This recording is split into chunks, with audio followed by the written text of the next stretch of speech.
Do you see a place for AI in psychedelic therapy, in the preparation, in the actual experience journey itself, the integration?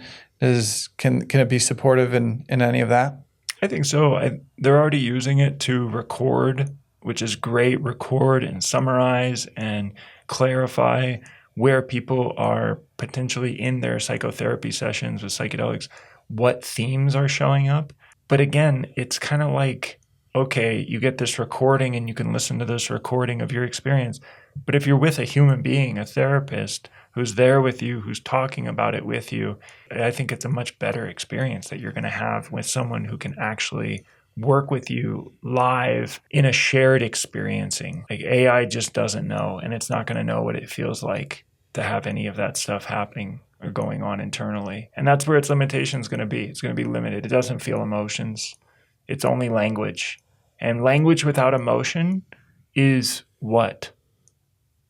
Like a dictionary. Like it's just an encyclopedia. It's information, but it's not communicating the real information. And what I find some people are starting to work on right now, we know AI is language models. It's all built upon language, which is a very small part of the human experience.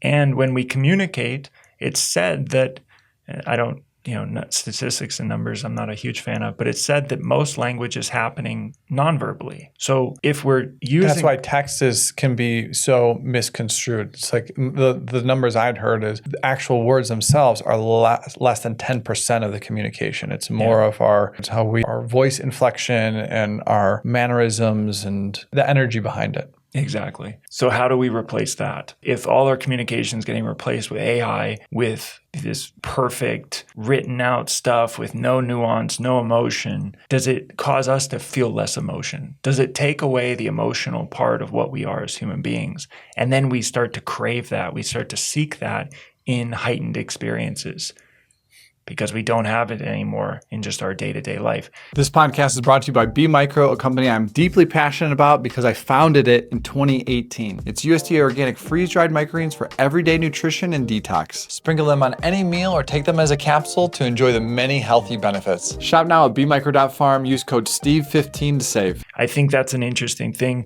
when we look at addiction and people using drugs and substances, is that as human beings have gotten closer and closer to safety and security, as they move away from scarcity and they become closer and closer to safety and security in their lives, the feeling that we used to get from being with our family or from going to the next town, the adventure that we get from, a new animal or learning something new, was what made us humans. But that's all being stripped away because you can just watch it online. You can watch it on YouTube. You can watch all these non-real experiences happening, and it supplants your actual ability to experience. And then you become atrophied. Just like when we watch people, I think a great example of this, something that is happening as a big problem in the world, is pornography. Right? Pornography is widespread. It's happening everywhere, and it dominates people's lives. And when they get addicted or they start using it regularly, their ability to connect emotionally through love is atrophied. It goes away. Porn is basically AI for sex.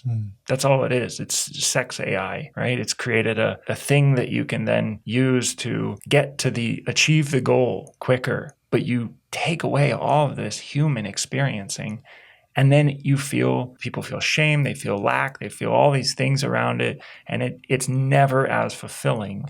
And it doesn't have any of the benefits that actual love has. So, I think that's the danger of convenience. And we are in a convenient first culture primarily because that gets money. But AI falls in that same trap, and I don't think it's helping a lot of people. And more people, as it comes more online, more people are going to seek real experiences. And those real experiences are going to be disconnected from technology. They're going to be internal experiences with substances or practices that cause them to feel deeply. And we're going to see that both positive and negative. More addiction and also more ways to resolve it and more ways to be human and feel human.